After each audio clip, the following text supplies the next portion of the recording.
বেঁচে গেছেন তাকে আপনারা স্লোগান দিয়ে অভিবাদন দেন। শেখ মুজিবের পথ ধরো, বাংলাদেশ স্বাধীন করো, মুজিব ভাইয়ের পথ ধরো, বাংলাদেশ স্বাধীন করো, পাশের মাঠে তৈরি করো, বাংলাদেশ স্বাধীন করো, বীর বাঙালি অস্ত্র ধরো, বাংলাদেশ স্বাধীন করো। বীর আপনারা জোরে স্লোগান ধরেন, আমার দেশ তোমার দেশ, বাংলাদেশ বাংলাদেশ, আমার দেশ তোমার দেশ, বাংলাদেশ বাংলাদেশ, স্বাধীন করো স্বাধীন করো, বাংলাদেশ স্বাধীন করো।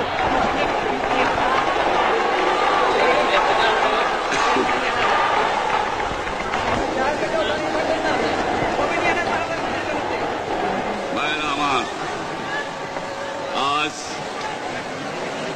দুঃখ ভারাক্রান্ত মন নিয়ে আপনাদের সামনে হাজির হয়েছি। আপনারা সবই জানেন এবং বোঝেন আমরা আমাদের জীবন দিয়ে চেষ্টা করেছি, কিন্তু দুঃখের বিষয় আজ ঢাকা, চট্টগ্রাম, খুলনা, রাজশাহী, রংপুরে আমার ভাইয়ের রক্তে রাজপথ রঞ্জিত হয়েছে। আজ বাংলার মানুষ মুক্তি চায়, বাংলার মানুষ বাঁচতে চায়, বাংলার মানুষ তারা আজ তার অধিকার চায়। কিন্তু দুঃখের বিষয়, আজ দুঃখের সঙ্গে বলতে হয় 23 বছরের করুণ ইতিহাস, বাংলার অত্যাচারের, বাংলার মানুষের রক্তের ইতিহাস, 23 বছরের ইতিহাস, মুমূর্ষ নরনারীর আত্মনাদের ইতিহাস, বাংলার ইতিহাস, এদেশের মানুষের রক্ত দিয়ে রাজপথ রঞ্জিত করার ইতিহাস। 1952 সালে রক্ত দিয়েছি, 1954 সালে নির্বাচনে জয়লাভ করেও আমরা গদিতে বসতে পারি নাই। 1958 সালে আইয়ুব খান মার্শাল ল জারি করে 10 বছর পর্যন্ত আমাদের গোলাম করে রেখেছে। 1967 সালে 6 দফার আন্দোলনে 7ই জুনে আমার ছেলেদের গুলি করে হত্যা করা হয়েছে। 1969 আন্দোলনে আইয়ুব খানের পতন হওয়ার পরে যখন ইয়াহিয়া খান সাহেব সরকার নিলেন, তিনি বললেন দেশে শাসনতন্ত্র দেবেন, গণতন্ত্র দেবেন, আমরা মেনে নিলাম। তারপরে অনেক ইতিহাস হয়ে গেল, নির্বাচন হলো। আপনারা জানেন দোষ কি আমাদের? আজকে আমি প্রেসিডেন্ট ইয়াহিয়া খান সাহেবের সঙ্গে দেখা করেছি, আপনারা জানেন, আলাপ আলোচনা করেছি। আমি পাক শুধু বাংলার নয়, পাকিস্তানের মেজরিটি পার্টির নেতা হিসাবে তাকে অনুরোধ করলাম 15 ফেব্রুয়ারি তারিখে আপনি জাতীয় পরিষদের অধিবেশন দেন। তিনি আমার কথা রাখলেন না, তিনি রাখলেন ভুট্টো সাহেবের কথা। তিনি বললেন প্রথম সপ্তাহে মাসে হবে, তিনি মানে নিলেন। আমরা বললাম ঠিক আছে, আমরা অ্যাসেম্বলিতে বসবো, আমরা আলোচনা করব। আমি বললাম বক্তৃতার মধ্যে, অ্যাসেম্বলির মধ্যে আলোচনা করব। এমনকি আমি এ পর্যন্ত বললাম যদি কেউ ন্যায্য কথা বলে, আমরা সংখ্যায় বেশি হলেও একজন যদিও সে হয়, তার ন্যায্য কথা আমরা মেনে নেব। আসুন বসি, আমরা আলাপ করে শাসনতন্ত্র তৈরি করি। তিনি বললেন পশ্চিম পাকিস্তানের মেম্বাররা যদি এখানে আসে তাহলে কসাইখানা হবে অ্যাসেম্বলি। যদি কেউ অ্যাসেম্বলিতে আসে তাহলে পেশোয়ার থেকে করাচি পর্যন্ত দোকান জোর করে বন্ধ করা হবে, তারপরেও যদি কেউ আসে তাকে সন্ন্যাসার করা হবে। আমি বললাম অ্যাসেম্বলি চলবে। তারপরে হঠাৎ 1 তারিখে অ্যাসেম্বলি বন্ধ করে দেওয়া হলো। কি পেলাম আমরা? আমার পয়সা দিয়ে অস্ত্র কিনেছি বহিঃশত্রু আক্রমণ থেকে দেশকে রক্ষা করার জন্য। আজ সেই অস্ত্র ব্যবহার হচ্ছে আমার দেশের গরিব দুঃখী নিরস্ত মানুষের বিরুদ্ধে, তার বুকের উপরে হচ্ছে গুলি। আমরা পাকিস্তানের সংখ্যাগুরু, আমরা বাঙালিরা যখনই ক্ষমতায় যাওয়ার চেষ্টা করেছি, যখনই এদেশের মালিক হবার চেষ্টা করেছি, তখনই তারা আমাদের উপরে ঝাঁপিয়ে পড়েছেন। তারা আমাদের ভাই। আমি বলেছি তাদের কাছে এই কথা যে আপনারা কেন আপনার ভাইয়ের বুকে গুলি মারবেন? আপনাদের রাখা হয়েছে যদি বহিঃশত্রু আক্রমণ করে তার থেকে দেশকে রক্ষা করার জন্য। তারপরে উনি বললেন যে আমার নামে বলেছেন, আমি নাকি বলে স্বীকার করেছি যে 10 তারিখে রাউন্ড টেবল কনফারেন্স হবে। আমি উনাকে একথা বলে দেবার চাই, আমি তাকে তা বলি নাই। টেলিফোনে আমার সঙ্গে তার কথা হয়। তাকে আমি বলেছিলাম, জনাব ইয়াহিয়া খান সাহেব, আপনি পাকিস্তানের প্রেসিডেন্ট, দেখে যান, ঢাকায় আসেন, কিভাবে আমার গরিবের উপরে, আমার বাংলার মানুষের বুকের উপরে গুলি করা হয়েছে, কি করে আমার মায়ের কোল খালি করা হয়েছে, কি করে মানুষকে হত্যা করা হয়েছে। আপনি আসুন, দেখুন, বিচার করুন, তারপরে আপনি ঠিক করুন। আমি এই কথা বলেছিলাম।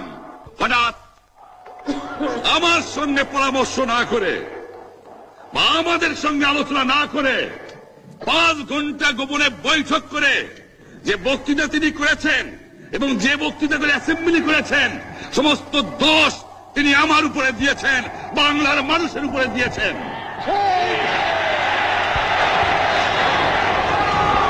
আমি পরিষ্কার মিটিংয়ে বলেছি যে এবারের সংগ্রাম আমার মুক্তির সংগ্রাম, এবারের সংগ্রাম স্বাধীনতার সংগ্রাম।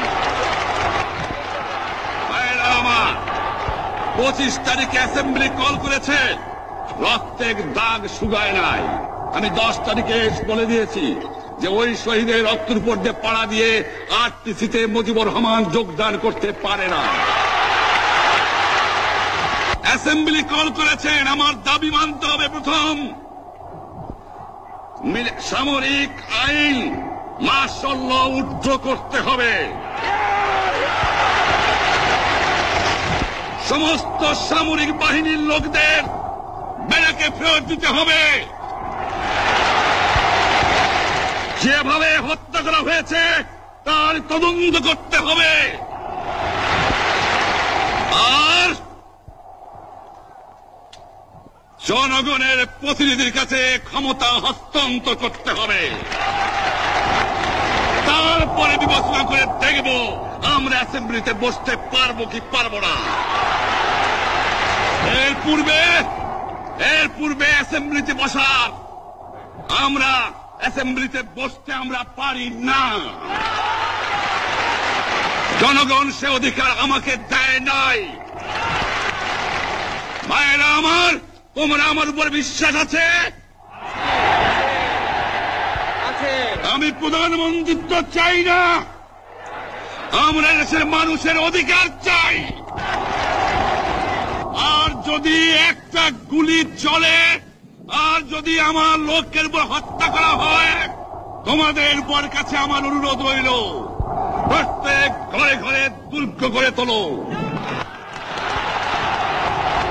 তোমাদের যা কিছু আছে তাই নিয়ে শত্রুর মোকাবেলা করতে হবে এবং জীবনের তরে রাস্তাঘাট যা যা আছে সবকিছু আমি যদি হুকুম দেবার নাও পারি, তোমরা বন্ধ করে দেবে।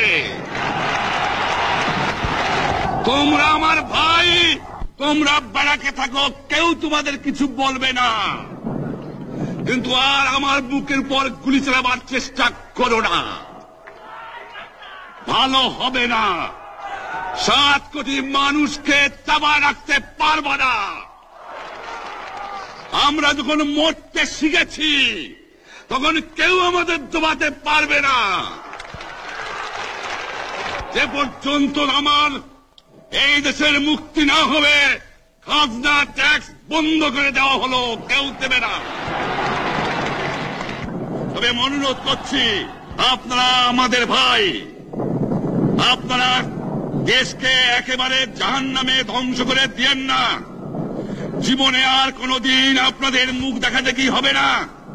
যদিও আমরা শান্তিপূর্ণভাবে আমাদের ফয়সলা করতে পারি, তাহলে অন্তপক্ষে ভাই ভাই হিসেবে বাস করার সম্ভাবনা আছে।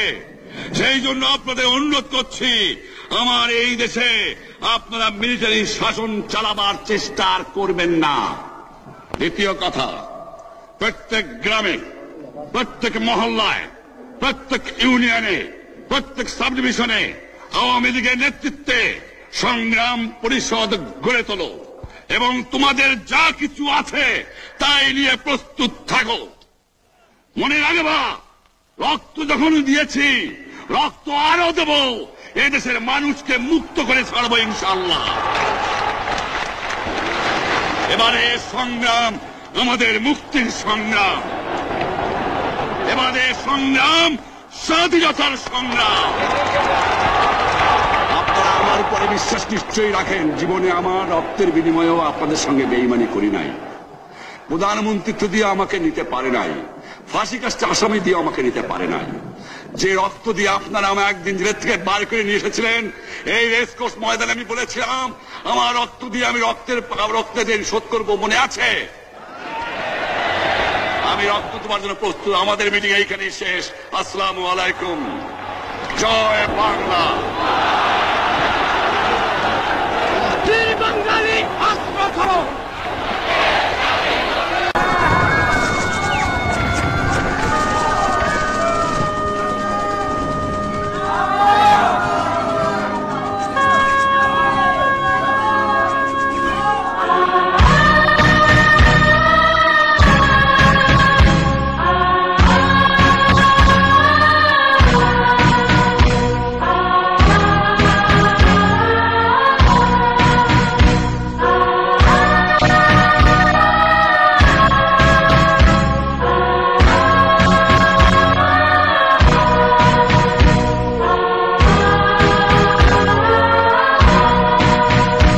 যদি রাত